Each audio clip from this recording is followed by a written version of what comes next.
Hi, I'm Lisa Bell, and I'd like to tell you a little bit about our organization. In 2005, we incorporated Portals, and in the last 5 years, we've logged over 27,000 hours of service and have touched the lives of nearly 3,000 parents, children, and teachers in our community. Last year, we changed our name to better reflect the focus of our organization. Our new name is Buddies Not Bullies, and we're dedicated to strengthening the lives of children and families by teaching healthy relationship skills. In this section, we'll learn about bullying, how much and how often. So what's the big deal about bullying? Well, nearly 7 million children in the United States are involved in bullying more than once a week. Over 160,000 children stay home from school every day because of bullying. Kids who are targeted by bullying are more likely to be depressed and/or suicidal. Kids who are targeted are 5 times more likely to be depressed. Boys are 4 times more likely to be suicidal, and girls are 8 times more likely to be suicidal.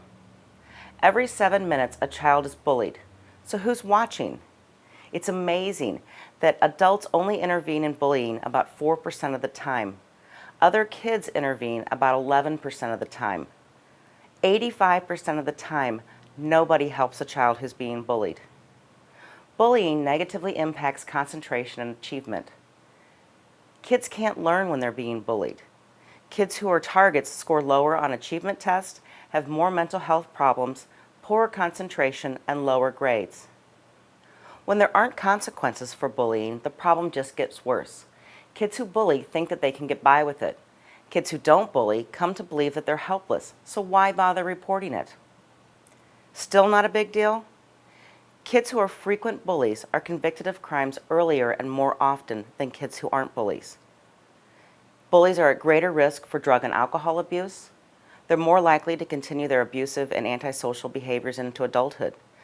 Kids who bully often grow up to perpetuate physical, verbal, and emotional violence against their families or carry these behaviors into the workplace. Workplace violence costs the United States employers billions of dollars every year. 45% of employees say that they've worked for an abusive boss. 64% of those want to have legal recourse. Many states have introduced legislation to stop bullying at work. Missouri is included in that list. The psychological and physical torment that kids endure in school would meet legal definitions of harassment and/or assault if it was committed at work. Psychological harassment is becoming more of a problem in the workplace just as it is in school. Turnover, absenteeism, lost productivity, increased healthcare cost, increased workman's compensation cost, those are all soft costs involved in bullying at work.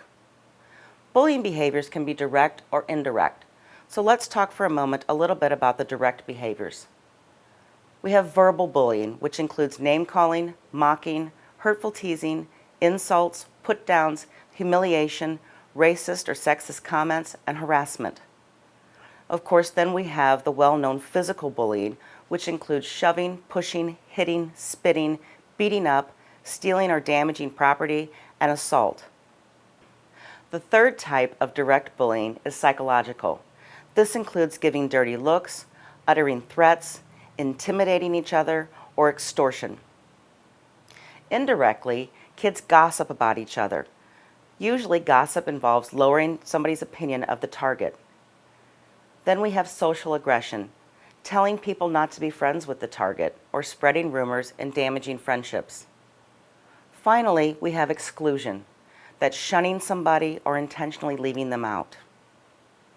There's a special type of bullying called cyberbullying, which is the use of the internet or a cell phone to send hurtful messages or post information to damage someone's reputation and friendships. Cyberbullying can also involve threats and harassment, creating websites that ridicule, posting inappropriate pictures, and the motivation of these bullies can be very different than the traditional bullying. Cyberbullying is discussed at length in our other parent presentation. Let's talk a bit about some facts about bullying. The average bullying incident lasts only 37 seconds, and most incidents are verbal and brief. Boys tend to be bullied physically and directly. Girls tend to be bullied emotionally and indirectly. Some kids are bullies, others are targets, some are both bullies and targets. Most kids, about 70%, are bystanders. Bullying is a spectator sport. And what I mean by that is that bullying is a group phenomena. 85% of the time, a bystander is present for the bullying. Did you know that if a bystander gets involved within 10 seconds, the bullying incident is likely to be reduced by over 50%? That's just by saying, hey, what's going on here? Just like child abuse, bullying thrives in conditions of secrecy and isolation. Even though bullying is a group phenomena, kids still aren't telling adults when it's happening. That leads us to our next fact. Kids frequently don't tell adults. 80% of the time, school staff do not know that bullying episodes have occurred. Over 50% of the time, kids don't report bullying incidents to school staff. The statistics are even lower for cyberbullying.